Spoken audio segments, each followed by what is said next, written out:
Greetings, good evening, and welcome. Welcome, everybody. This is a Patreon August 2019, number 2. I'm trying to see if there's anybody here. All right, we got 18 people in the chat, so welcome, everybody.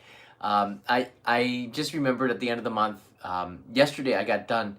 Hey, Jason's here. Thank you, Jason, for chiming in. I don't know who's here unless you tell me you're here. I got in so late yesterday that I was going to set up this live stream last night, but I went straight to bed as soon as I got in the house. And then in the morning, I forgot about it. And then I'm like in the afternoon, wait a minute. I have to do something. I have to do something. I have to do something. And then it hit me. And then, yeah, we set it up. But hopefully it's in enough time where we get enough people watching. How did the numbers go down? We had like 17 and then we got down to 9. Hey, Matsumi's here. Long time no see. How are you? How are you? Ramsey Silence here. Good. We got a lot of people here. Marty's here. How you doing? Good morning. Goku95. Danny. Hey, Danny. Jason. Great. Excellent. Good. So we have a nice crowd here, and we'll get started. Solares is here. Spencer, how you doing? I did respond to you on the Patreon, and maybe we can do a little bit back and forth. And if Nosh comes here, there's a couple of other equipment geeks that might be able to help you out with some of this stuff, and I'll show you. See, I do have this camera here, but the problem is there's no internal stabilization. This is the GH4, and I need this lens that's on here. So then it's like I would just be giving you this, and that's not very useful. You know what I mean? All right. So a lot of stuff has happened. The summer is not finished. It's September 1st already in Japan. What time is it now? It's 12:30 in the morning, so it's September. That means on September 1st in Japan, I don't know why, and despite it being hot, summer's over. It's like the beaches close on August 31st. Maybe for some miracle they just open tomorrow on Sunday, even though it's September 1st. But usually it's like August 1st is over, everybody stay out of the water. It's like Jaws movie. It's like Amity Island or something. I don't know. It's just weird. From July 1st, the beaches open, even though it's hot in June, and then August 31st, it closes. I don't know. This is Japan. It's just the way it is. So summer has been pretty good. I did too much traveling, a lot of traveling. We went to, wow, where did we go? So many places. We went to the United States. Then we came back for a couple of days and went to Beijing for four days. We came back, and then I went to Sado Island in Niigata, came back, and then it was like an endless amount of traveling, and I was so tired.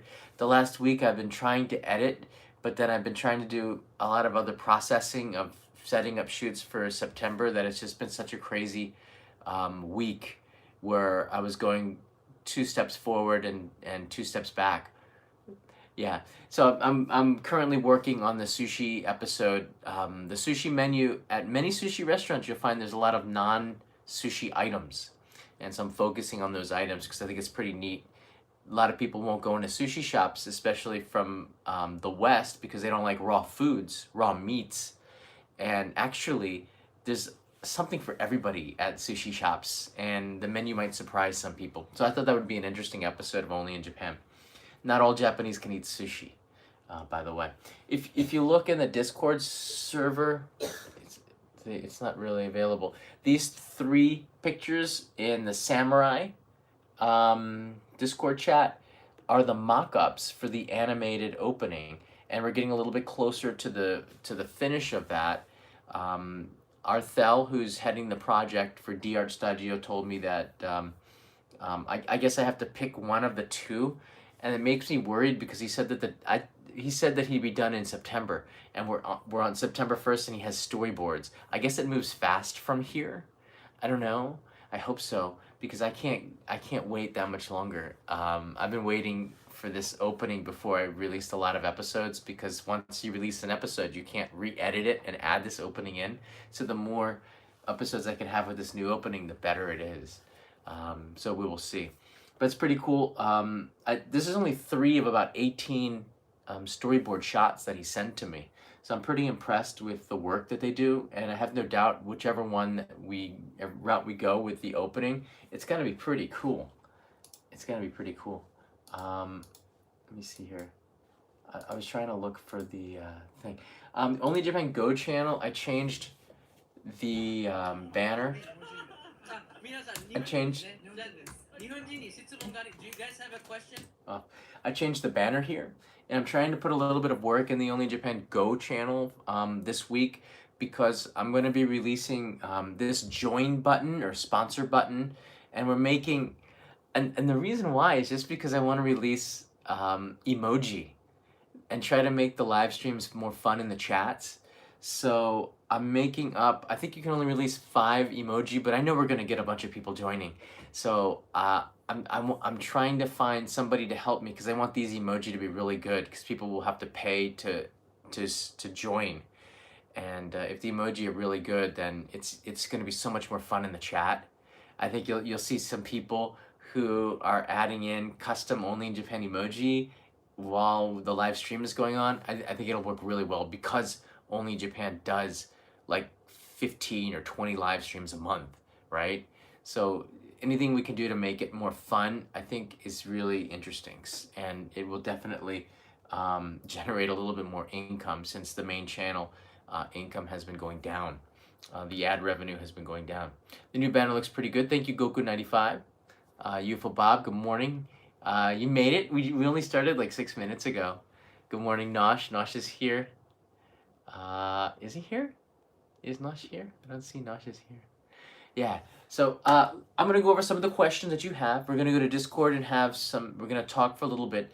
I just put Kanai to bed, and I'm gonna have to join her soon because the idea that I had for tomorrow's live stream has me waking up early in the morning, and I don't know if I'm gonna be able to do that. But I'm gonna give it the old college try. I don't even know what that means. Yeah. All right, let's go into the Patreon. it's been one of those days. Danny knows. Danny, when I messaged with Danny, Danny's like, oh, it's been a long day. All right, let's go into some of the questions here. Start from the top. Patreon sometimes confuses me. Oh, by the way, we did get a new Daimyo member yesterday, which is really cool because that took us over 90% complete and towards the goal. So that was really good. All right, let's go in here. Questions. There are 11 posts here. I have one. This is from Christy Kokopop. In all your years of knowing Japanese, do you still look up words that you don't know? And the answer is yes, because even there's a lot of expressions that I know because I've been here for a long time, that people that have studied Japanese and are better than me there's some people that are really good with languages and they'll be fluent in like 2 or 3 years of living in Japan. But the one place that I always beat them is in the cultural expressions because I've been here for so long and watched so many TV and see so many trends come and go in Japan. I like to, when somebody is talking real fast and using big words in Japanese, I'll throw some stuff in there, phrases that they have no idea that'll make the Japanese giggle, and it takes them down a block. Yeah, you might be a better student than me, but I've been here longer. I've got some secret weapons up my sleeve. But I look up a lot of words, and the apps that I use is not Google Translate. Google Translate's really good, but there's one that I can tell you guys called Aruku. It's alc.co.jp, www.alc.co.jp. There's a search bar right here, and you push the yellow button, Kensaku, and then it will give you a ton of options, and just their database is probably the best that I've seen. I know a lot of translators use Aruku. They call it Aruku, ALC. A lot of translators use Aruku when they're looking for synonyms or words that are the same. And they changed it. I used to use this like 10 years ago religiously. And then they changed it where they have a paid service and they kind of don't release everything, but it's enough for most things. But if you pay for their service, which is like $2 a month, which is pretty reasonable, it unlocks this. It truly is one of the most amazing Japanese databases of knowledge and translation, where the Japanese is in English, and just the phrases, you can study from that.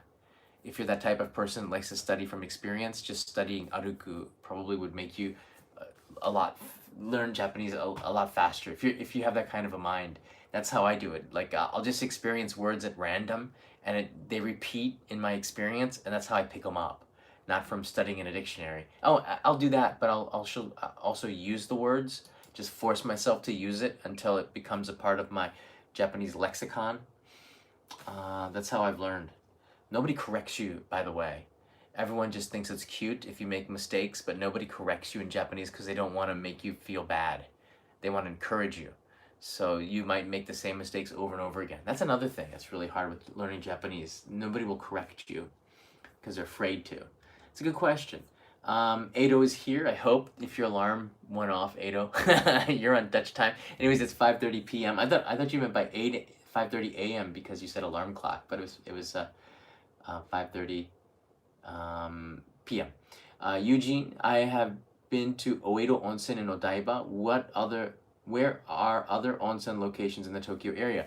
There aren't that many, to be honest with you. There are, but they're in the mountains. If you take the Chuo line out towards like Mount Takao, towards Yamanashi, Tokyo goes into the mountains a little bit, or up near Okutama. There's some onsen in that region. They also make some pretty good sake as well. So you can take day trips to the Tokyo countryside and do and see and eat a lot that feels like you're in the countryside and it's still Tokyo. But in the city of Tokyo, I featured some onsen in my Sento video.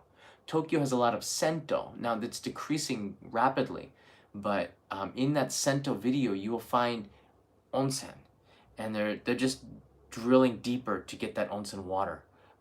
One of the ones is Daikoku something near Tokyo Skytree, and they have an onsen in their Sento, and it's like 300 or 400 yen to go in. It's so cheap. Oedo Onsen is much more expensive when you compare to that. And some of the other Sento now, to attract more people, they're having onsen water. So people, like a Sento is just like your bathtub. But if you have onsen at the Sento, then people feel like it's good for their skin and they can't get that at home. So it's like a movie theater having IMAX or 3D, right? It's not something you can have in your living room, and that's why people go to the movie theaters. They're thinking of ways to do that with the Sento. So there's a Sento, I think if you just search in Google Tokyo Sento, Sento, you're also going to find a database of all of the Sento in Tokyo, and they will tell you if it's an onsen in that, and that might be the best way. But not too many. It's better. Onsen is a thing, even for Japanese, we just tend to go away. Onsen means ryokan, really. It's where you would get a Japanese traditional ryokan. In my experience, we say, let's go to the onsen. We mean we want to stay at a ryokan for a couple of nights or a night and eat 2 meals and like just kind of rehabilitate and get away. That's what an onsen means when Kanai and I talk about it. It's a good question. Thank you, Eugene. I hope that that helps. Daikoku, I can't remember. It's in the video, the Tokyo Sento one, where I'm standing with my shirt off next to another old dude with his shirt off. That's the one where I accidentally showed my, yeah, 2 years ago. It was a big problem back then. Francis Tan writes in, I will be up late. Good. So yeah, this is a little bit late for Singapore. I apologize. We'll try to change up the times for next time. Strumento, it's weekend in Singapore, so no problem. Good. So yeah, that's another reason I wanted to do it today, because it is a Saturday, so it is our weekend, even though it's like Saturday morning in the west coast of the U.S. and New York. Strumento, Goku 95. Here's your question. Have you ever been to Kinosaki? Is it worth a visit? And did you cycle along the Shimanami Kaido yet? I'm actually going to go down to... I'm going down there with Kanai in the middle of the month. Hold on a second. It's written in English, right? Yeah. Shimanami Kaido. There you go. Shimanami Kaido. Let's show everybody where this is on the map. So this goes past, I believe it's Awaji Shima, right? Or is it the other way? Yeah. Oh, there it is. So I'm going with Kanai. So this is down here near Mihara. And you're talking about the inlet sea here.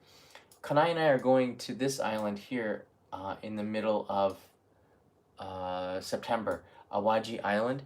Um, it was weird. Invited. Um, we got invited by this group called Pasona, which rehabilitates the countryside.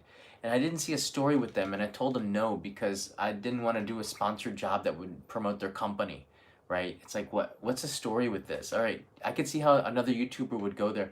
They've put this Hello Kitty restaurant in the middle of farm fields, okay, on Awaji Island. And I said no to them. And then I started to think about this a little bit more. I said, wait a minute, maybe there is a story here. I don't want any money from them, and I'm not getting any money from them. But they said that they would pay for the Shinkansen trip for Kanai and I to go down there. And I told them, I'll think about it. And now I think I'm going to say yes, just because I think there's an interesting story. Now, Paolo from Tokyo went down there and did something on Naruto. They had an amusement park, and he had 1 million views off of that. It was one of the worst produced videos. Like, he totally put no time into it, and he still got, I don't know what, his channel's on a rampage right now. But Nosh knows what I'm talking about. But yeah, that I guess it was the first time that somebody put a video up and he got 1 million views really quickly, and that started a trend where his channel has been just killing it lately. But the same group that invited Paolo to go invited me to go, and I called him, and he said, no, they didn't give me any money, I just went down there. So I said, are they a good group? And he said, yes, they're pretty friendly, and they're going to put Kanai and I in almost like a vacation situation, and we're just going to go and relax in this hotel that looks like it was 5 stars, and then Kanai and I are going to go take a tour with them and eat some Hello Kitty food, take a look at Awajijima, which I don't know too much about, and then have lunch in the next day, and then we're just going to leave. So we're going to do that for 2 days, and it should be interesting, I think. And I think there's a story where Hello Kitty I think that the topic might be like, can Hello Kitty save Japan? And I'll show the picture of this in the farm field, and like this restaurant in the middle. There's nothing around it. It's pretty bizarre, and from this, I think maybe we can get a good story. And I don't want it to be something that helps their company. Like, I don't want it to feel sponsory, because it's not, but I want it to be something like, how does Japan attract people to the countryside? And they're using Hello Kitty. So to me, that's kind of interesting to me, because a lot of the countryside places don't know what to do to get people out of Tokyo. And this is one of the things that they're doing. And because they invited me, and I just thought, and they're giving Kanai and I the royal treatment, who cares about the money? Let's just go and do it. So that's going to be a lot of fun, and I'll be able to share that on Go as well. So you're going to see that on Awajijima in 2 weeks from now, this island. But to answer your question, I don't really know that much about it, to be honest with you. I haven't done anything with the islands, and I don't really have that. Like, I would love to spend. Do you see here on the inlet sea? This is right between Fukuyama and Hiroshima. There's a ton of islands. This is also where Rabbit Island is, and no YouTuber has really explored much of these islands. You could just rent a rowboat, or you could just almost just ride a bicycle all around here, and that might be something that I do for like a project. But I think it would be better if I can get Hiroshima Prefecture on board to give me access, and then I would be able to do something more in depth, because I don't want to just go there and go, hey, I'm here, this is what I found. I want to try to find some stories for you, so I probably would go in advance and then build something from it. That's more like my style. But yeah, that would be a lot of fun. Kinosaki, I don't know too much about Kinosaki. Let's put it on the map here. So we pull it out. This is, yeah, I believe you mean, there's a bunch of Kinosakis. That's why maybe I'm not convinced that we're thinking about the same thing.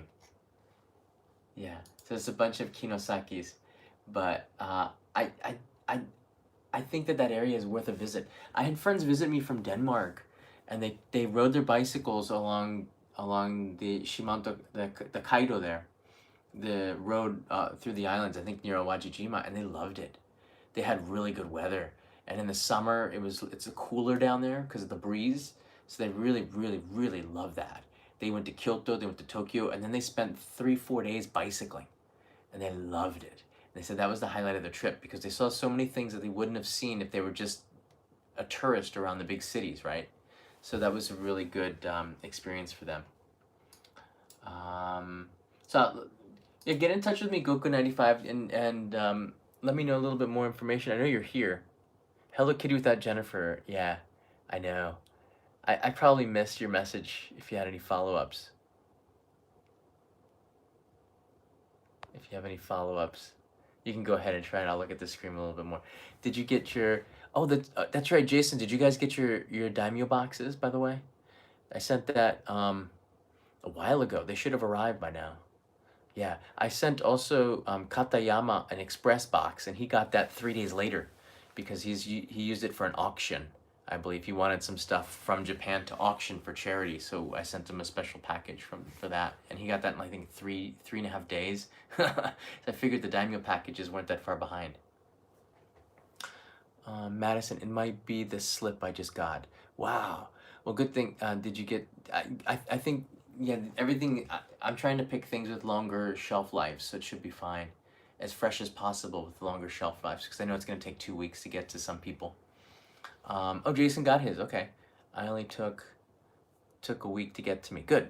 Yeah, I think you told me, Jason, already that you got it a few days ago. So that's good news. Let's go back to the questions here. Marty, 12 a.m. That's 11 p.m. Singapore, and 1 a.m. in Sydney. Okay, yeah, I have the times way off. I always think Singapore is ahead. I don't know, but it's behind by 1 hour. So that's good for Singapore then. Matthew, loved your midnight snack run yet last night. It was a long time coming, that midnight snack run. We hadn't done that in a while. It inspired me to ask this question. Is there a drink cycle limit, like a drink drive limit for bicycles? Excellent question. It's very similar to cars. If you noticed in the live stream, I never finished my beers. I think I had in total one, and of the autumn beer that I bought at Lawson's, I had maybe a third of it. Okay. And I have a black bag that I carry with it. I put it in the pocket and I rode home, and I drank a little bit of it, and then I threw it away because it was too warm. But I think you have to be very careful, especially in the middle of the night when there's traffic and you don't know, you have to have your wits about you.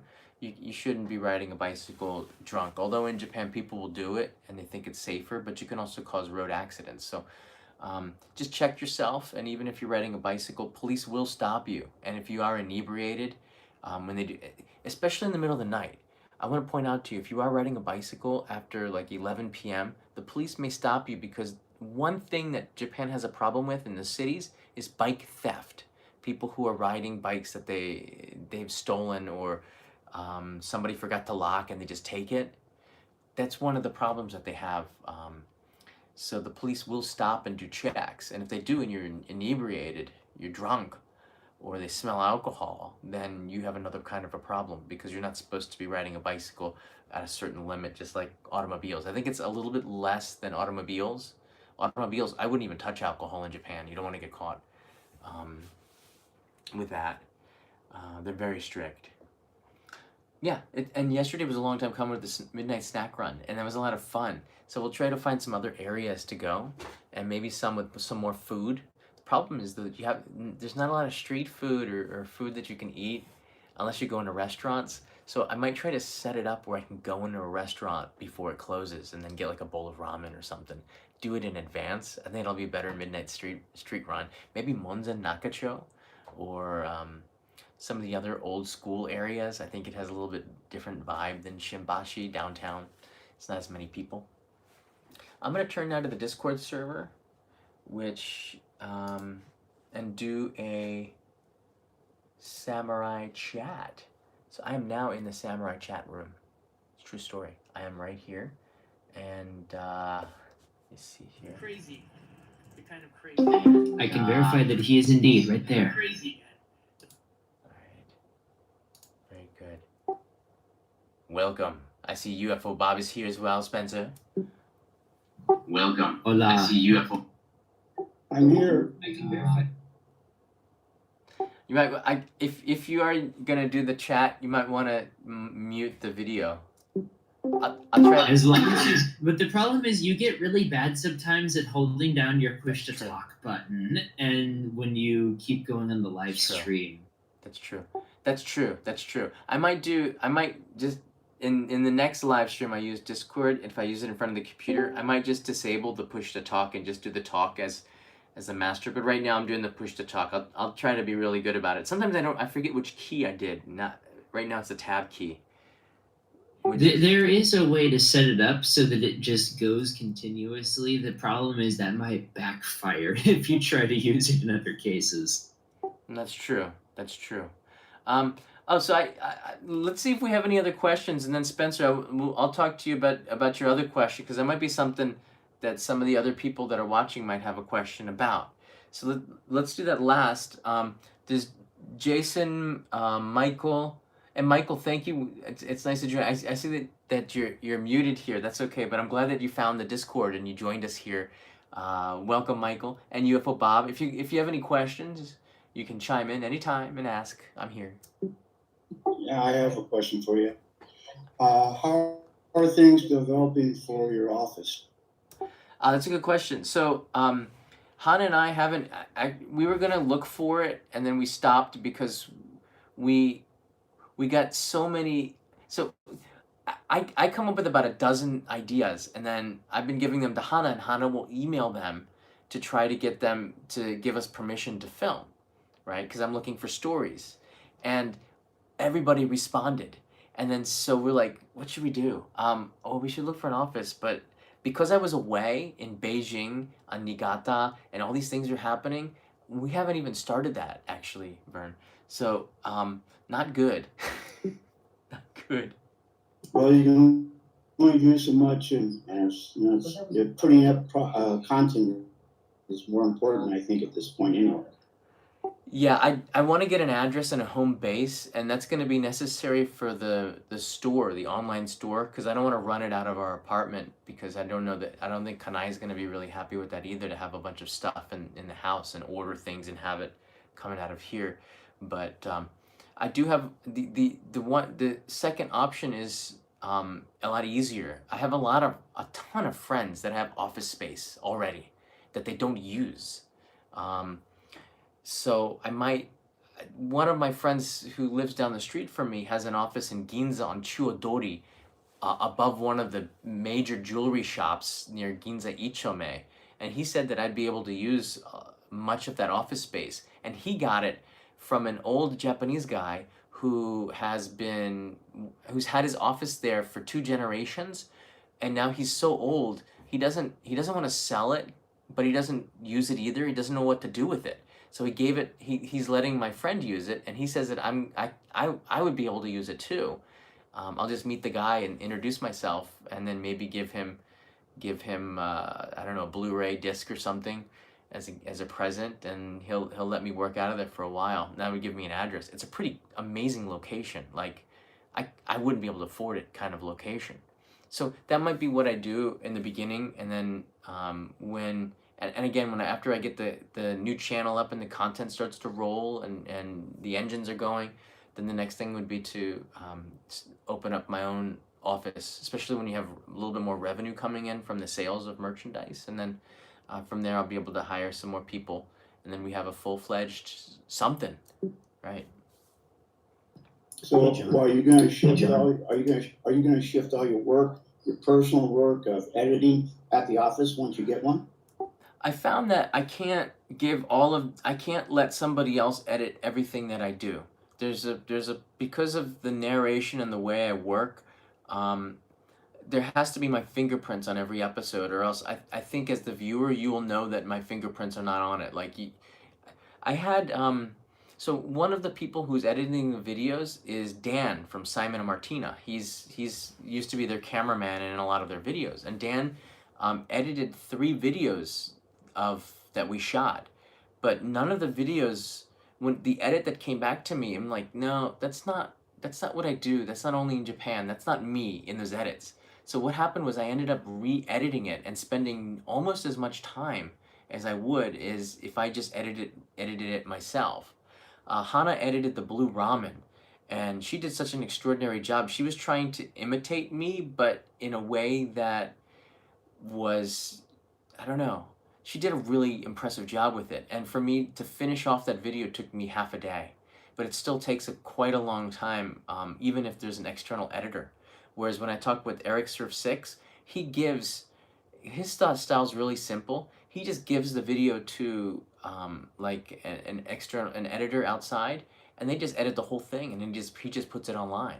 And same with What's Inside, which is a big YouTube channel. They have everybody else who edits all their content, and I just simply the style of the show makes it very complicated for somebody else to imitate the style because you would know it's not me if I did that. So you would probably just edit at home and use the office for other purposes? I might set up the computer there, and then mm, my ultimate goal. This is such a great question. My ultimate goal was to have 2 teams of people, and that's still the goal. Whereas I take maybe a cameraman who can also edit, and another cameraman who can also edit. So we'll have 2 teams, and then me and this one person will go out and we'll film 3 episodes on the road. Like we'll find 3 stories that are near each other, or we'll rent a car. We film 3 episodes. We bring that footage back, and then this person starts to edit. And then while they're editing it, I go with another person, Team B, and we go out to film maybe 3 more stories. We bring that back. This is sort of what Mike Chen does, okay? And we come back, and then Team B starts to edit that video.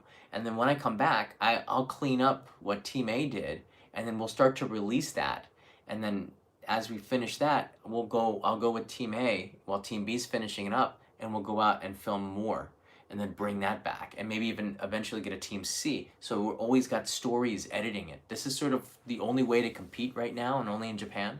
And if I want to generate enough income to make this work, and build up to 10 million subscribers, you need to have a factory of content coming out like Linus Tech or some of the big YouTubers. They have a team behind them cranking out content, and if you don't do that, you'll never get to the same kind of numbers.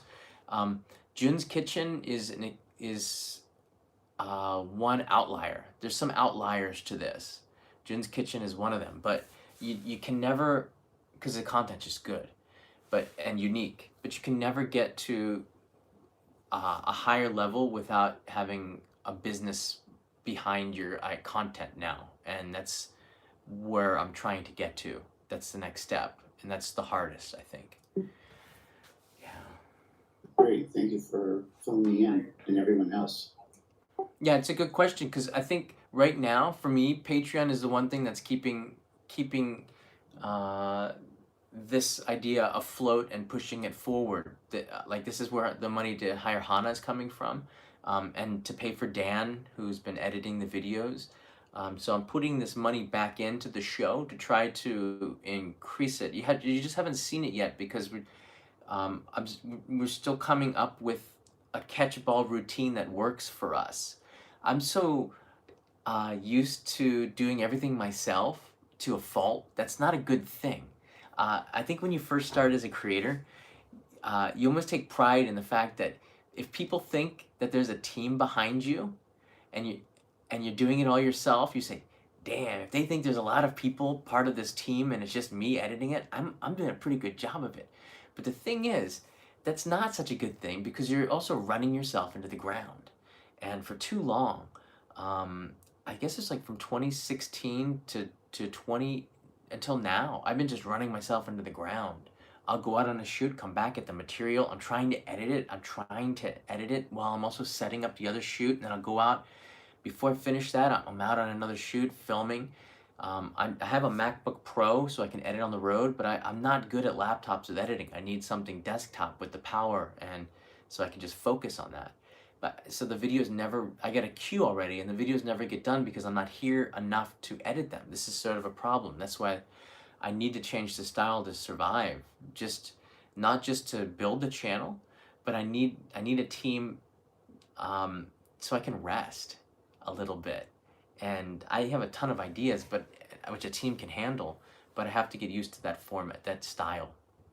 It's such a great question, UFO Bob. Thanks for asking that one. It's a good question. Yeah. Um, Jason, did you have something? Yeah, I wanted to ask about the store. How's that coming along? And are you able to find like some of the items you were talking about being made Yeah. in Japan? Yeah. Hana and I, we contacted several T-shirt makers, and they're, here's the biggest problem, all right? And it might just be a sourcing thing. So they make the T-shirts, and they said, we make them in Japan. And I said, so where's the T-shirts actually made? Like, do you just print them in Japan, or are they made like constructed in Japan? And they're not. They're all made in either Vietnam, like the same T-shirts in the U.S., Vietnam, Bangladesh, or China, right? Those seem to be the three biggest ones. So I'm very. We're still looking, and I think I'm gonna go down to Shikoku when I go to Awaji Island, Imabari, and there's some places where they still grow cotton, and I'm gonna go down there to the farms and to these places and see if not with, I want to see if I can do something original. I don't. It's just a crazy idea, but if I can find a place where they still make cotton and they still can maybe make T-shirts and there's some sort of manufacturing, maybe that they're just hanging on by a thread, right? That's a pretty good one. They're hanging on by a thread. Maybe we can throw them some business, and the T-shirts might be a little bit pricier. But if it can be completely sourced in Japan, that would be the most ideal thing. The problem is that we still haven't found a place that is 100% sourced in Japan. So what we've done is the places that look the best right now, we've bookmarked them and told them we'll get back to them. But we're still charging forward to look for something that's completely sourced all in Japan. Shikoku seems to be the best place, and maybe Hokkaido. Those are the places that they still grow cotton and might actually source all of it from the start to the finish. That'd be the best because it's only in Japan, right? But we'll see. We also we contacted some people. I think we were looking at knives with a famous knife maker, Kokeshi, which is these wooden dolls from Fukushima, and just like normal handicraft stuff. So we've contacted with some of the local artists. Um, the problem is, how do you keep the price low enough that people are interested in it? Because the shipping, do they ship it from their factory, from where they make it, which is like probably in their house, their local artisans? Do they ship it from their house to me? I package it up and then send it to you? Because that would seriously increase the price of and the sourcing of this to get it to the consumer. Or do I teach them how to print labels, with like one of these label printer things, take the order and then send it themselves directly from their factory to you? And then because I'm not doing it to make to I'm not, I'll probably make a little bit of money out of it just because it takes time to set something up of it, but the thing is to try to connect locals with the audience. If there's a million people watching, let's just say, if we can connect just a little bit of that audience, I think that'd make a big difference in some economies. And if I have that kind of a power, and I think I would want to use it in that way. That's just that's the ideal way for me to use the what we've built here, right?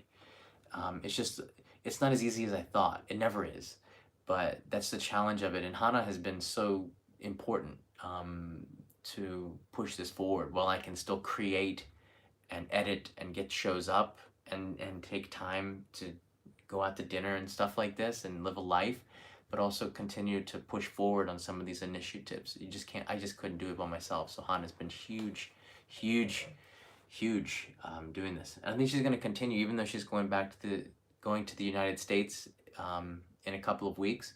I'm going to see if I can keep her around, even just working on the go, because she's just too. You find people that are just so good at what they do and they're just so loyal. You want to find a way to keep them, even if it means paying more or finding ways that aren't ideal to work together, because you know that they're always going to be. You can trust them, right? It's hard. It's hard to find people like that. When you do, you want to keep them around, I think. And Hana might not be here in Japan, but we'll find a way to keep her helping us. And maybe when she does come back, if she does come back to Japan, then she'll be able to do more.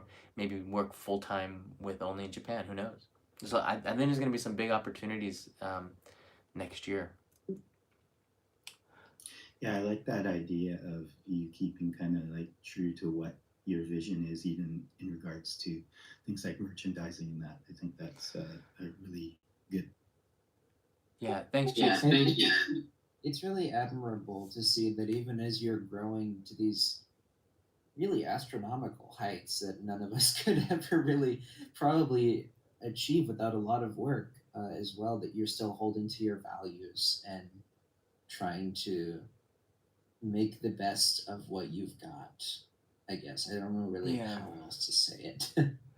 Yeah, I think it would be very easy to compromise right now and just to do stuff the way they do. I don't know. I when I talk with Paolo, and I've only talked with him a few times, I'm like the exact opposite of him. We're both really smiley and happy on the camera, but when it comes to the way we think about the way we work, it's like night and day. He does it really quick, very crude. He sells products. It doesn't matter where it's from. When he deals with clients, he wants to make sure, like he's getting his fair share. Whereas I'm happy if it's enough and I feel comfortable with it. I said, that's enough. That's more than I need. That's fine. He's very into like, what's your take? How much are you making out of it? What's the most you can get out of it?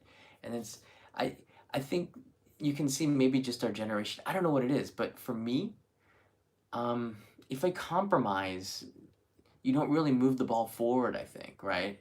You don't really change the way, and it's not an original way to do things. If I were just to sell coffee mugs and things from the same supplier that all the other YouTubers make on demand, which is a price point. Yeah, go ahead if you have something. Go ahead. Oh no, that was an accident. Sorry.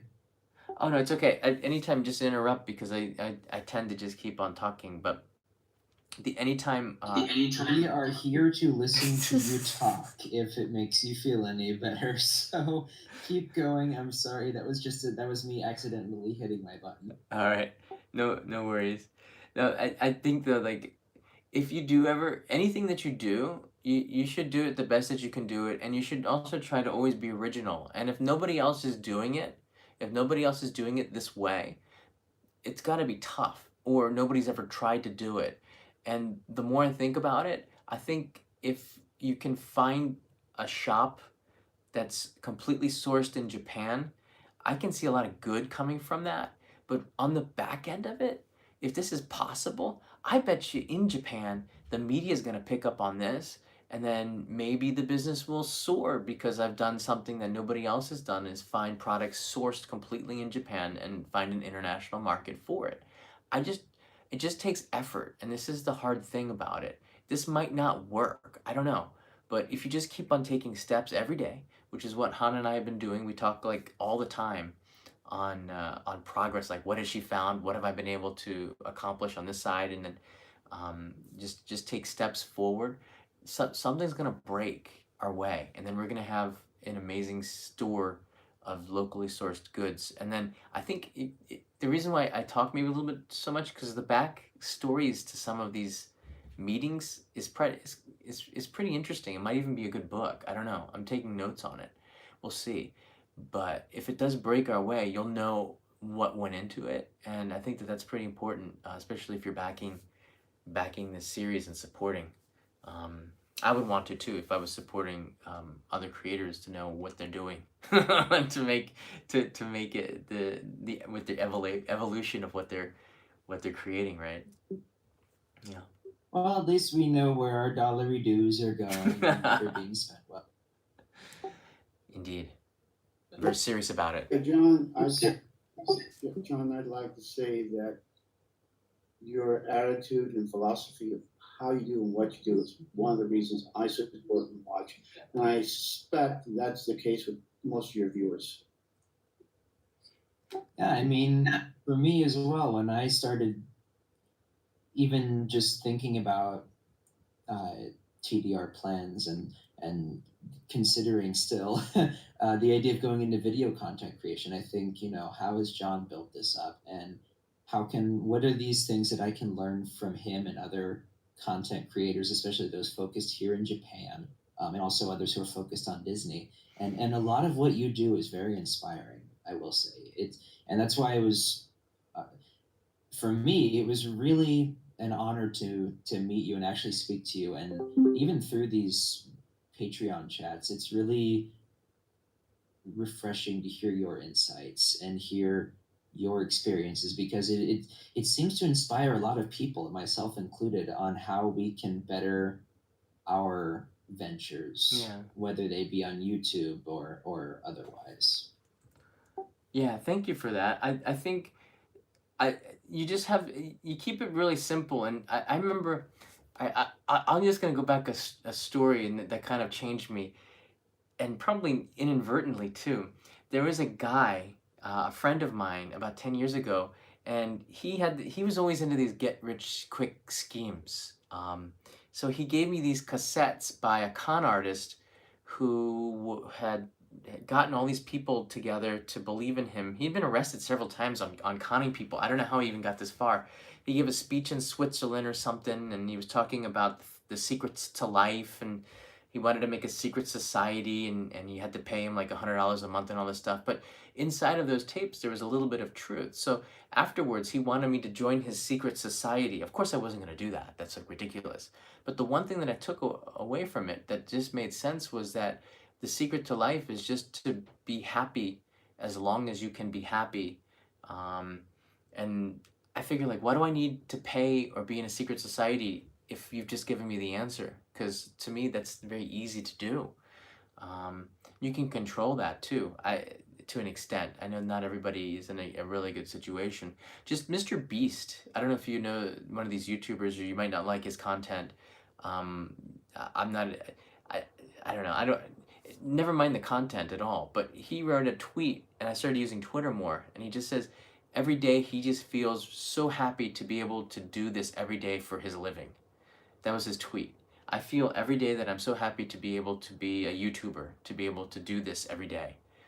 And I think it's the same thing for me. It was really hard, Solaires, to break in. I had some support, but I had people helping me too in the beginning. It wasn't just me by myself. I mean, I had other friends that were trying to do this, and I met up with other YouTubers and learned from them, and there were events at the YouTube space, the events that other YouTubers were putting on. And you learn some things here and there, and you put the pieces together. And then, if you just keep at it, you stay true to yourself, and you don't try to imitate other people, but you have a rhythm to yourself, and you know who you are, and you're comfortable with who you are. People see that, and then they start to believe in that, because if you believe in yourself, people can see that as well, and that makes people want to follow you. um, I don't know, that's been my experience anyways, and I'm pretty comfortable with who I am, so I don't worry too much about the trolls like some of the other YouTubers. We've had some conversations, I'm like, don't even worry about it. But I think Peter's the same way. My friend Peter, he knows who he is. He doesn't mind too much about that stuff, but that's part of his success. We're both pretty comfortable with who we are, and we try to be as happy as we can be, as much as we can be, and even in the tough situations, if you can just squeak out happiness a little bit, you tend to make a little bit more friends too. That's been my experience, anyways. So I'm sure your YouTube channel is gonna be fine, even with the equipment that you have. The secret to YouTube isn't so much with the equipment, and you can tell me a little bit more, because I'm interested to know like what your phone is, and see what we can do to fix it. But it's not the equipment that I use. That it was the success of only in Japan. It was the story and like the early episodes were not that great. They're just things that people weren't doing. Everyone was vlogging. No one was telling a story about Japan. They were just telling, like, oh, here I am. Like, if you look at Abroad in Japan and Charla's early stuff, it's just they're vlogs, right? It's about them. It's about their experience. So I changed it around, in way back then, and then started a program format, and then told stories, and that was the secret. I would just like to unequivocally state that you are wrong about the first episodes not being that good because I like them. They were how do I put it, more raw. I was still learning. I wasn't Well, that's part of their charm. I mean, everyone goes through that period when they're doing content creation where they're still, Yeah. finding themselves and they're doing that raw kind of thing. I liked the Naked Man Festival and the vending machine ones because I when I discovered the channel, I started watching them in order, and I Yeah. really liked seeing the progression. And for me, I still find those episodes to be really interesting to send to people and to be like, hey, this guy's really great, and you should watch some of his stuff.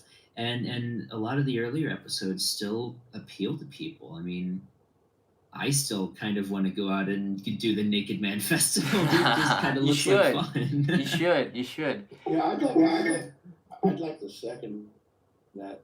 I did the same thing. After I'd been watching for about 6 months, I went back and I started at the beginning and just started watching all your videos sequentially, and it was fun to watch you evolve as a content creator. And I was impressed what you learn from each video and how you applied it to the next video. Things like how you handled your titles, your little inserts, the way you cut away. So yes, I would agree with you that your early videos are raw, Raw. but they are not bad. There are some people Okay. who genuinely, you look at the early work, it's like, oh my God, why do you keep this stuff up? That I think when I say that, I think, like, I don't, you if you listen to the narration and maybe the words, I don't think I'm more comfortable with who I am now because of the experience of being on camera and talking to people and doing this job than I was 6 years ago. You can hear it in the way I narrate, for example, whereas I'm talking a little bit slower, and I'm speaking. It's almost like I'm speaking to students in Japan because that was my background, like talking to people as English in the second language. So it was a little bit slower and a little bit, and you can hear that in the first episode. They're not bad. They still have a lot of information in it, but it's like one of the things I would love to do would be to go back and just re-narrate some of the stuff and make it seem more natural and authentic because back unless you know yourself, this is the thing with narrators. It's so hard to do what Peter does because it has nothing to do with having a good voice, all right? It has to do when you're very comfortable with your voice and you learn to talk. The more you communicate, the more you start to learn how to manipulate your voice, and then he's so good at it. He can do different personalities and you can hear it in the inflection and everything that he says.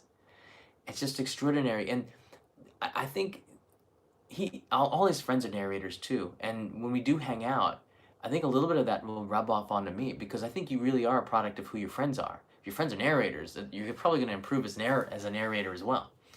But yeah, thank you so much, UFO Bob. That means a lot to me that you noticed all the cuts and stuff like that. You never notice if people are going to notice the small stuff, but you did. I appreciate that. I would echo what both Solange and Vernon said too. That's what drew me in on your videos is and even now I can see looking back the sort of the seed of what you wanted to do was still there. Yeah, it's more polished now, but you could still see that, and that's what was intriguing. I appreciate that. I'm looking now, and the people that aren't on the chat here, I'm going back in here. JKO Adventures, how you doing? Is Hana going to graduate school? I don't know. I think she graduated from university in Montreal, and I think she's looking to start a job, like a career. And I told her to stay in Japan because there's so much opportunity with the Olympics. To do a year in Japan, maybe volunteering or helping the Olympics with her bilingual skills and her connections, and then go into a career later because you can always go into a career, um, but build some other experience and learn who you are before you go into a job is what my advice to her was. And I guess she just really wants to go back, so she's gonna go back on the 12th. So it's not graduate school. I guess it's something, some tech or influence thing in Washington D.C. or somewhere on the East Coast. I'm not sure. But either way, whatever she decides, I'll support her and try to find a way to keep working with her. Because you know what? Her graduate school is only in Japan. You know what I'm saying? We teach her. I try to teach her a little bit of something every time I meet her. Yeah, School of Hard Knocks. That's what I'm teaching her. Yeah, I've been knocked around a little bit. It's been tough. Is this the part of the show where I can start making snippy remarks about Uh-oh. things that you've said throughout the live stream? Have I? Oh no. No. Is this the part where I can start making Uh, snippy remarks about things you've said throughout the live stream? Oh, I right, haven't yeah. gotten to be sarcastic with you yet. Oh, that's true. Yeah. Goku 95, there's an awesome path for cycling at the Shimanami Kaido. Chris Broad did a video about it. The view is so beautiful. That's not just that area, though. All of, since you're asking, and I just showed it to you, all of the inlet islands there between Hiroshima and Okayama and Shikoku are so beautiful. When I lived in Hiroshima and I lived in Okayama and I lived in Kurashiki, I lived in towns along there. And then on the weekend, because I was an English teacher, I always had free time on the weekends. I didn't have a lot of friends because I didn't know anybody. I was there only for 3 months or so at a time.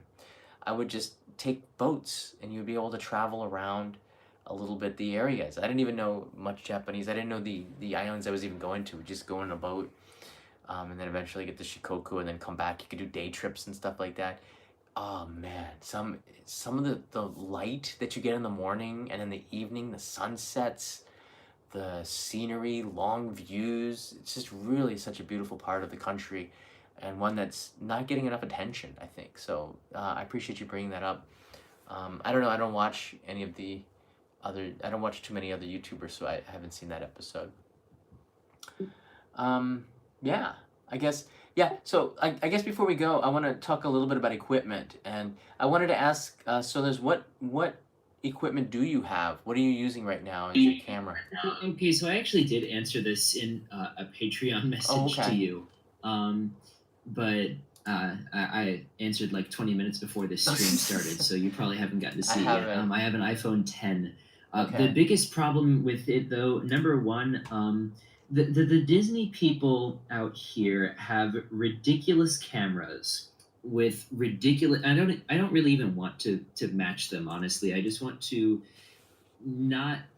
I've gotten like some looks from people who know what I do. They're like, "Oh, you're taking all of your pictures and videos with a phone," and it's frustrating because I lack the Yeah. ability to, for example, the night show this summer, which, by the way, September 1st also ends all of the summer events at Disney arbitrarily, and Halloween starts on September 10th. It's crazy. That's one of these sarcastic remarks that I didn't get to make yet. The summer show was set in front of the castle this year.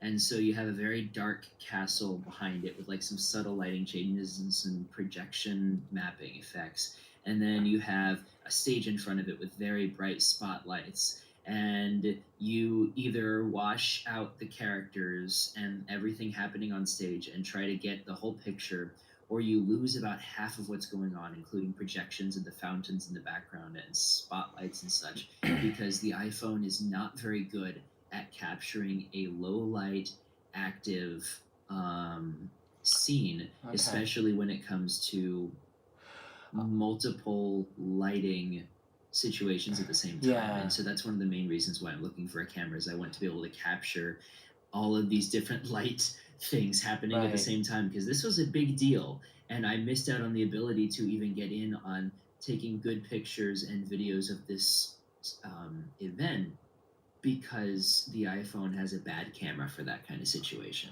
So that's Uh, why I'm looking into iPhone 10 maybe. better iPhone equipment. 10s I've been really impressed with the 10s one, low light capability. Just last night in some dark areas in the park, um, it looked decent, and it does. The iPhone 10x XS has a John, can you hold down your It button? does. yeah. Okay, there you go. So the iPhone XS has a really good HDR, which brings out the shadows a little bit more. But you're right, maybe the X is not quite as good. It's better than the 7. But that's for night stuff. Uh, there have been award-winning films shot on iPhones. It's still the other thing that you can do. All right, I don't know if it's gonna work. Um, Hold on a second. I'm gonna have to close this window. There's an app. There's an app. I should have picked the tilde. There's an app called Filmic Pro. Have you ever heard of that? I have, and I've given it a shot. Okay. The biggest Okay. problem with me is I'm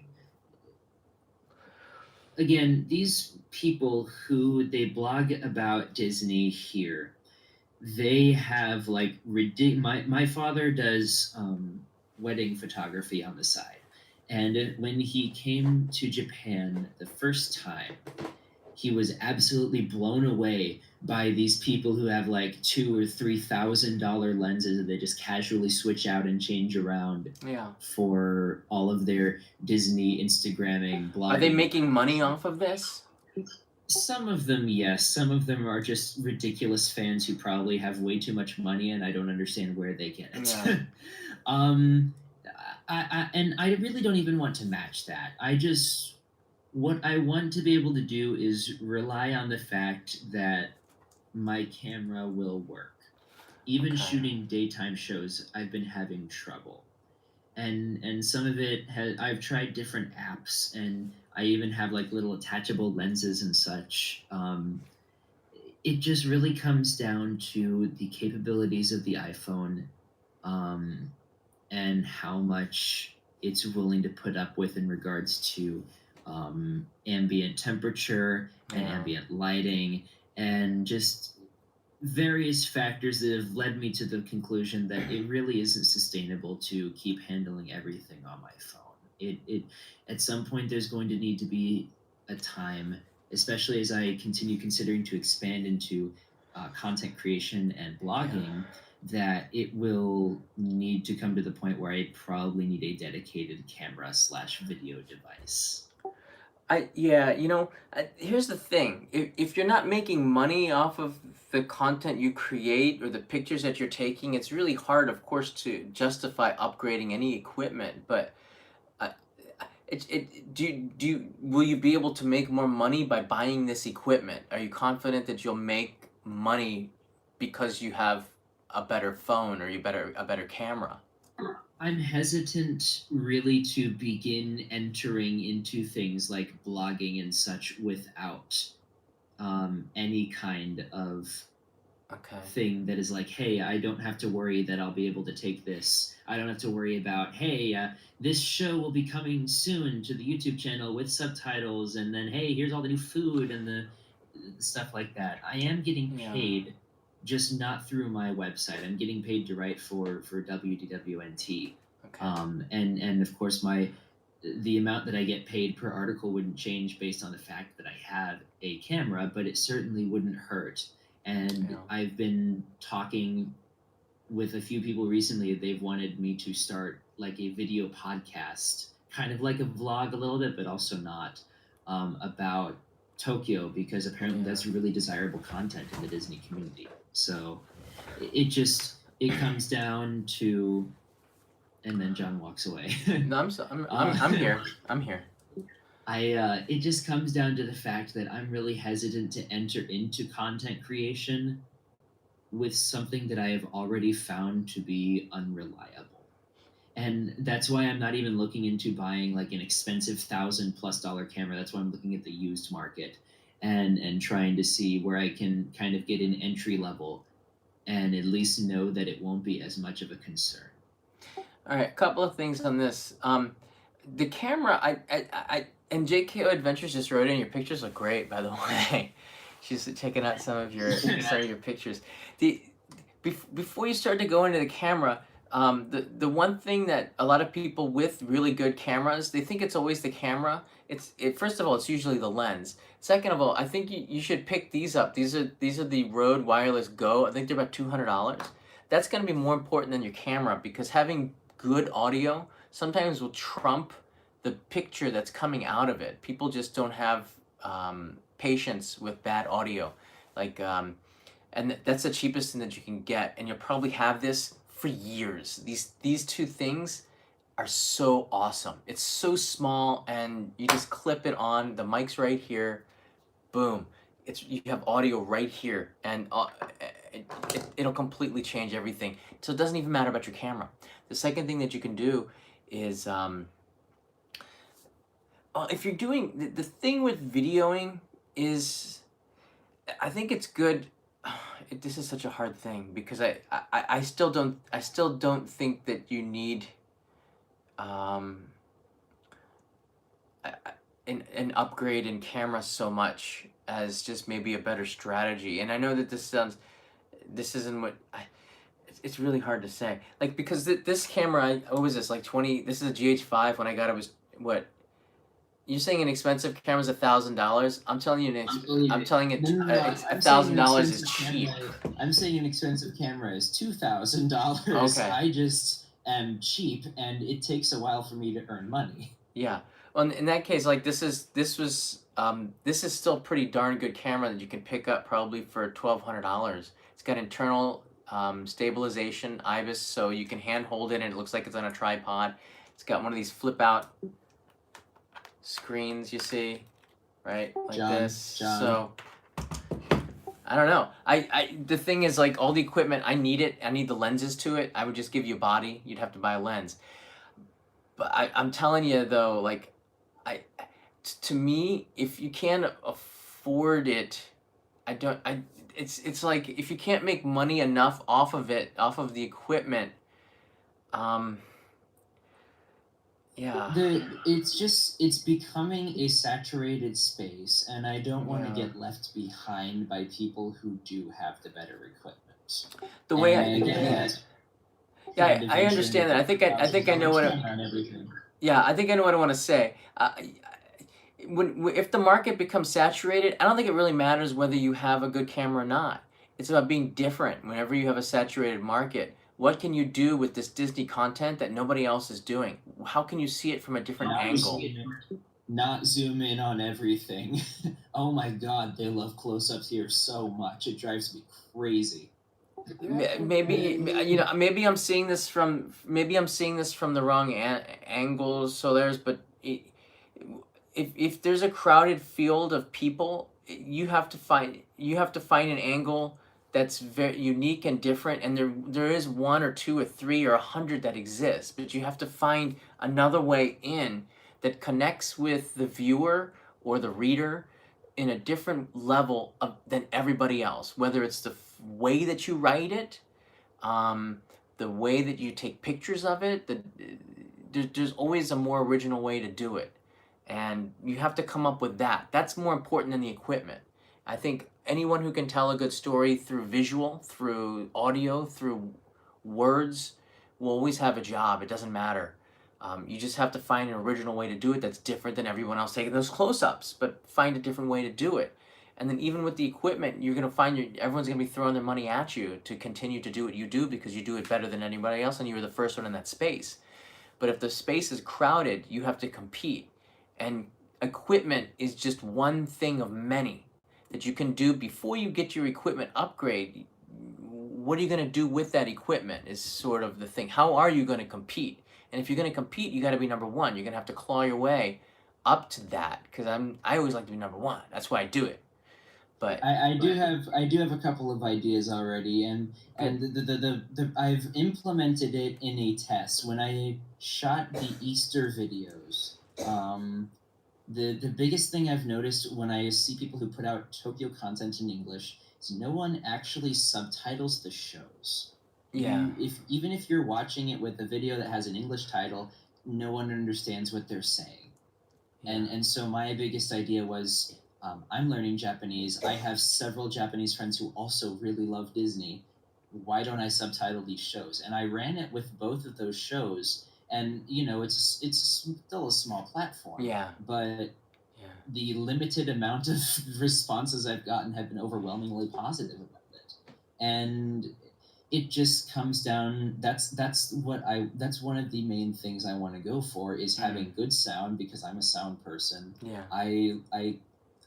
I'm one of those people who will not put up with bad sound. That's why with the iPhone's recording, I just laid down the CD versions of the soundtrack over the audio and kind of mixed them together.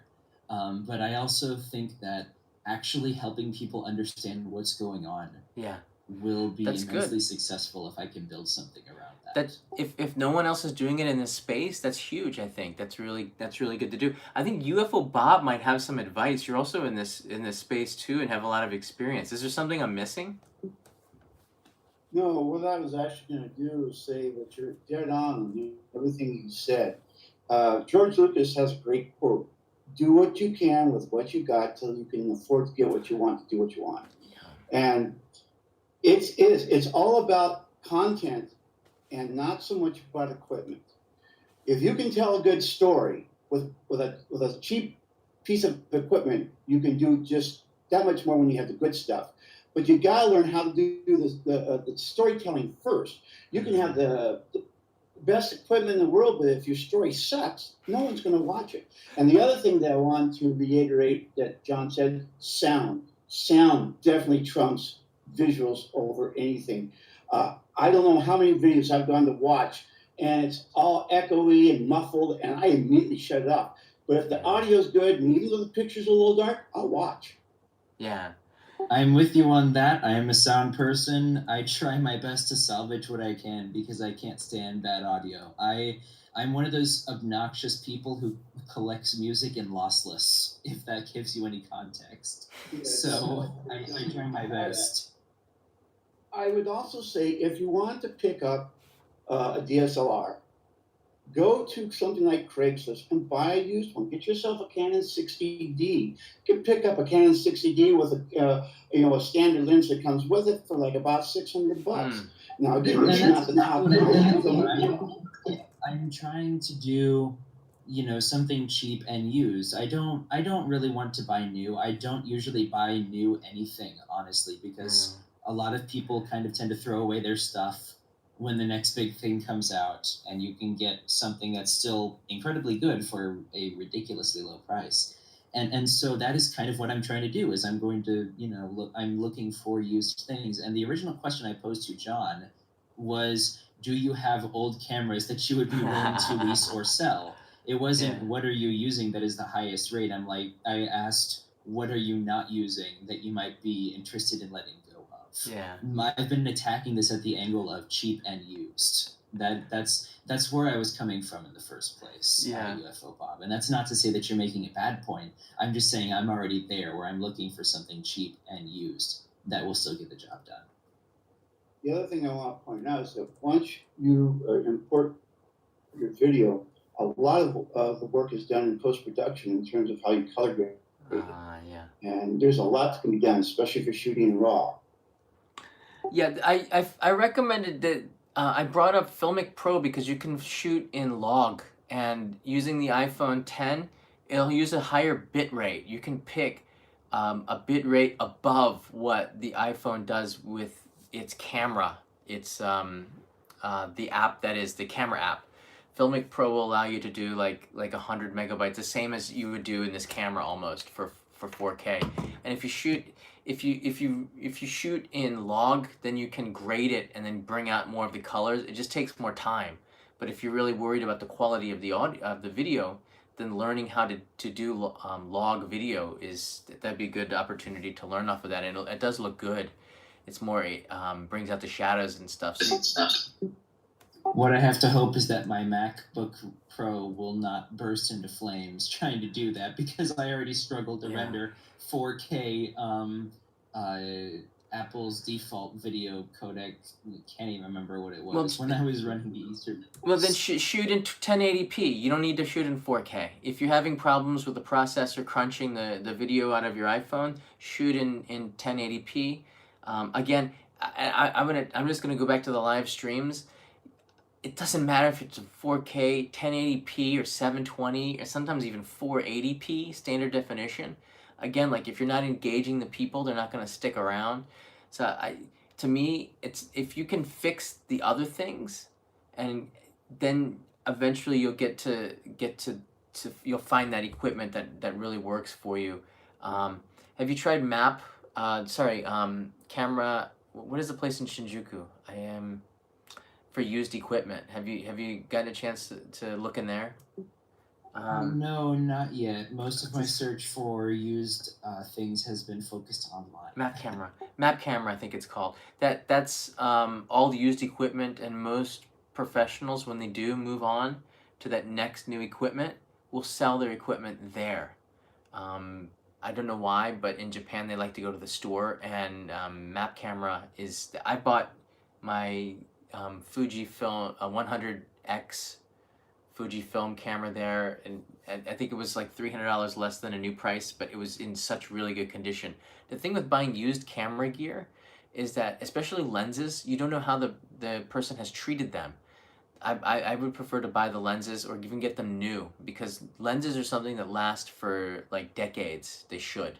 And whenever you get a used lens, you don't know how that person has treated them, or if they left them out in humidity, or they put them in special cases.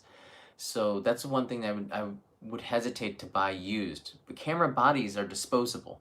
Again, like it's never about the body, it's always about the lens. A good lens will trump the body. So like I have a GH4 that I don't use that much.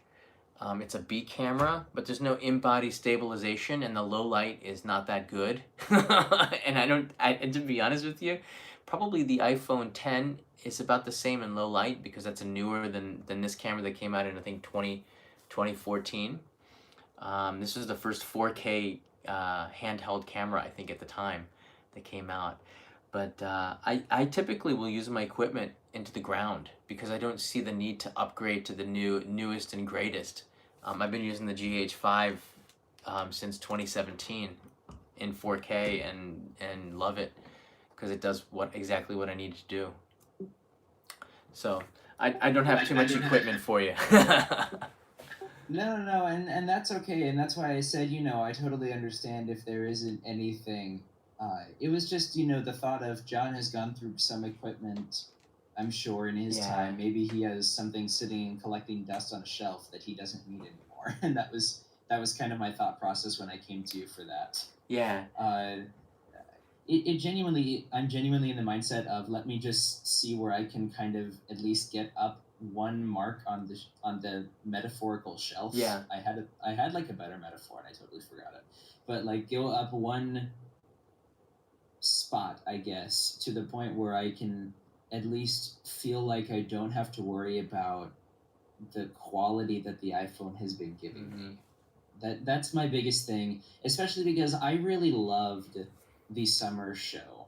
I had so much fun every time I go and watch it, and they were, splashing water on people, which apparently putting a towel over your camera is very effective. So what's your solution then? What are you gonna do? Well, like I said, I'm in the market. I'm searching for what's good, and I'm going to see what I can find used at a reasonable price. That's what the solution is. Okay. And that's what the solution was for the beginning. The idea was just to come and be like, hey, John, is there anything you don't want that you might want to sell? No. That was the original idea that I had when I messaged you. Yeah. And as UFO Bob says, and I both say, our advice back to you is story. Pick up audio before you pick up a camera. We're gonna tell you that stuff, because we love making stories. So. I absolutely believe what you're saying, and it's definitely good advice. It isn't what I looked for originally, but it's very poignant nonetheless, and I appreciate it very much. Yeah. you just took it in a very different direction than I originally intended to go. Yeah, I do that with Hana as well when she asks me questions about her YouTube channel and what to do. Nosh Abroad also has a lot of information on all the latest technology and what's good. For vlogging cameras, if that's what you're looking for, picking up used, the Canon GX series, I think the new one just came out, so everyone's selling their 6 and they're buying the 7 now. That has a flippy screen. That was pretty good in low light, I think, and that's about $700 new. So that might be a camera that you go to. And used is probably about $500 now, so that might be within your budget. Just pick these up too. That's what I'm saying. Make sure it's got a headphone jack. Yeah, no, I'm very much an audio person. To make up for the fact that the iPhone 10 doesn't have stereo recording, unlike the iPhone 10s, which is one thing I'm bitter about. But I really don't want to upgrade my phone because I'm fine with the 10. I don't really Yeah. see a reason to get a new one. The what I just did is Tokyo Disney's very famous for releasing everything on CD, so I just waited for the CD versions of the soundtrack to come out. I put them over the audio in Final Cut, which I get through my school. God bless them, and I literally just kind of mixed in the CD audio and the audio in the background, so there would still be sounds of fireworks and such, and it worked out rather well, honestly. I mean, I'm definitely an audio person. I want a good microphone, and I've been having my eye on that road ever since you told me about it way back in like April Yeah. or May. Yeah, I've been really impressed with the Rhodes. I used to use Sennheiser mics, but they're just too big, and now I'm using the Rhodes, and it's a good compromise. Still, the Sennheisers are better audio quality, but you can hardly tell. And I usually mix my stuff with music anyways, and have pin mics on for voice. If your purpose is to get your voice, and I think that that's how you make any content special, not so much about the background sounds, but your voice, then I think that this is the way to go. But if you're thinking of getting, because I got all this stuff right here. If you need the background music and stuff, this is the Rode Mic Pro, and make sure you get this because it does knock down the wind quite well. This one is really good for getting background sound, so I'm just switching between the two. I switch between the two all the time when I'm filming. But again, I prefer XLR ports, which have much clearer audio, and you can tell. But this is still pretty. These ones are still pretty good, because they're affordable and they're lighter. And when I travel, I want to have as little as possible if I can do that. And this is just so you don't get any littler than this. But yeah, when you talk about camera, audio, and I know you know that now. We don't have to say that anymore. But you know what the choices are.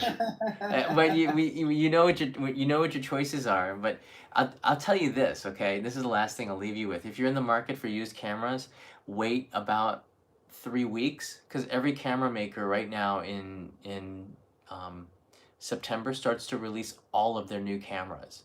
You're hearing Sony just released the A6600, which has in-body stabilization, and that's $1,000. So then people are going to start to sell their used cameras, and the prices are going to start to go down. So you probably save a couple $100 if you just wait a couple of weeks on used equipment, because there's going to be the supply will be more than the demand. So and Map Camera in Shinjuku is probably the first place to go and look. And if you're not sure what the equipment you're doing, because you said you're in the market for it, you need to go and check it out and to see the what it produces. And Map Camera is a place where you can try out used cameras and see if it works for you. Some of the things you want to look for is the quality of the lens, the integrity of it. Look for smudges and see if it has any fungus in it, because a lot of old lenses do. So you want to also maybe go on the internet and just search about used equipment, because camera equipment is different than other used stuff. I found good ones and bad ones. Sometimes there are other reasons people sell them, but I'm sure you're gonna do fine. I think you might even know what you want. So I know what capabilities I need. I just need to find what specific models that I'm looking for, and what lenses will pair well with what I'm trying to do. I apologize for hijacking the last like 25 minutes. Oh, that's all right. I think we sort of. we sort of just we finished up with any of the other questions. I'm just gonna ask everybody if there are any more questions before I go, because we're getting into 2 a.m. and Kanai is asleep over there, and I think I'm not gonna be able to do the morning live stream I was planning. I know I'm not gonna wake up in time, but I can save that for next weekend though. So, are there any last questions from anybody else, since we've beaten Solaires into the ground with options that he didn't ask for? No, I really appreciate it. I promise. All right, very good. Cool. I appreciate everybody. So I'm not pushing this button anymore. Thank you so much for the Samurai voice chat. I appreciate Jason, Solers, and UFO Bob. Thank you, UFO Bob, for the feedback. I really appreciate it. And it was always good to hear your point of view too on that. I knew you had something to say, so I'm glad that I asked. Yeah, and thank you everybody for watching and for the support each month. I hope this makes what's going on with the channel a little bit clearer. If you have any questions at any time, you can send me a direct message through Patreon, or just leave a comment, not on YouTube, but on the Patreon page, so then I know where to look. Because I go to Patreon before I go to anything else in the morning, and I try to respond to everybody's direct mails, because yeah, Patreon's pretty special to what we're trying to do with the channel. And by we, I'm talking about Kanai, me, and Hana, and Dan. And as the team gets bigger, we'll have more information, more news for you too. Some news here. The Eat and Stay channel. I've actually made the channel. There's 0 subscribers on it yet. It's not really publicized.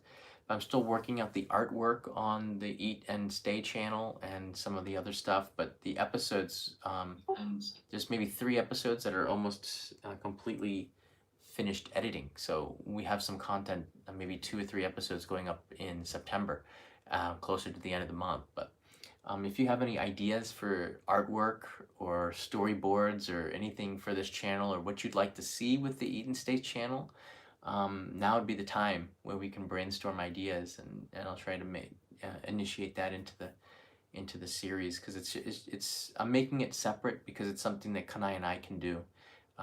If she travels with me, then we can make some content on the hotels that we stay at, or on the food that we eat, or I can just do micro stories instead of looking at the big thing, which is only Japan does. We can look at micro stories in this channel, and because it says food and eat and stay, we're not limited to just Japan, although probably it'll be mostly Japan. I'm in touch right now with the Food Ranger. And we might hang out in September, just like I did with Mike Chen, and then make a couple of episodes on noodles. Yeah, Trevor is his name, and his wife is Ting, and they're extremely nice. And I've been admiring his travels for years, and he watches only in Japan as well. So he'll be in Japan, I guess, in a couple of weeks. Or no, I think he's coming soon, but we're gonna find a way to connect up and maybe do something together, and that'd be a lot of fun, because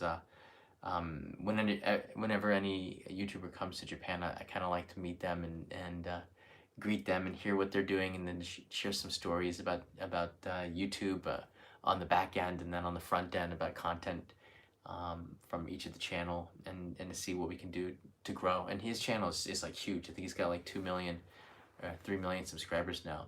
So Food Ranger is here in Vancouver. I think he went back, Jason. I think he went back to China already, and he's planning on coming to Japan. I can't be for sure. I'm actually texting him on another app, but I believe he's in China, and he said he's gonna send his schedule, which would be pretty cool. So hopefully we get a chance to meet up and eat some noodles together. Again, middle of the month, we're going. Oh, on the 9th and 10th, I'll be in Niigata for Fireworks Festival, which is on the main channel. It's a pretty cool story. Then a couple of days later, Kanai and I go to AUG Island, and then we have 2 other videos planned, but they're not fully scheduled, and one of them is a Minecraft story. I don't play Minecraft. I know it's big in the news right now, but I found an interesting story, and they're considering giving their story to me, because I'm the only one that ever asked, because I think nobody could see the story except for me, because I'm curious about it. So I'll see if there's a full story there, but there might be some kind of unique Minecraft story coming, which I think would be pretty neat, because once again, I don't know a lot about Minecraft, but I just know it's really interesting. What I saw that they're doing was pretty cool, so I'm looking forward to that. And there's another, I can't tell you about that one. And then there's one other one. I'll tell you more if I can lock it down. But there's some really fun stuff happening. Episodes coming. The sushi episode. I think I can get that up tomorrow night before I go to bed. And then what is it? Driving in Japan. I have an episode on that from a different angle. And what were the other episodes? Oh, there's so many of them in the books, and I think there's 2 other episodes.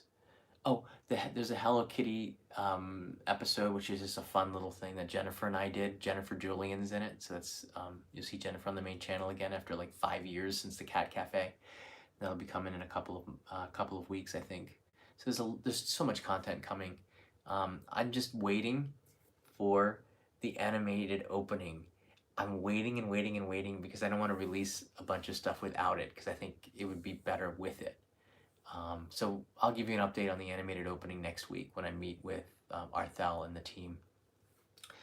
Next live stream for the question and answer probably is going to be next weekend at a time that's convenient for the other people. Probably in the evening for America rather than the morning. And then in the morning, that way it'll be morning for Singapore and maybe a little bit better for Thank you. our Australian. You're welcome. You're very welcome. Maybe it'll be better time for our Australian viewers as well. Or there's some of the other people that are asleep and more convenient. So I will put that up more in advance as well. So then you get a chance to see that. There's a lot of stuff going on. So I better get to work and I better get to sleep. We will do a live stream tomorrow. Our moderator should get ready. I'm just not sure what time because I'm probably going to be waking up a little bit later. And my original plan is probably not possible because it's too early in the morning. It wasn't a ghost story one either, but it was pretty good. So thank you so much for the support, and I will see you tomorrow, I guess. Actually, I've got something for you on that. I'll send you a message on Discord on that. Okay. I'm going to turn the thing up then. Okay, I thought I muted this. All right, hold on a second. And now nobody can contact me. Now, so there's as must be listening through the iPhone right now. You have no choice because I've just disconnected. But yeah, just contact me through either the Discord server or which is public because I don't have direct mail there, or anytime on Patreon. It's cool. I feel unloved, dude. I know you're just joking. We just gave you like 20 minutes of total love. Total. All right, bro. Everybody else, I'll see you on the other side of this night that we're in when the sun is up. Have a good day there in the United States, and see you next time. Sleep time.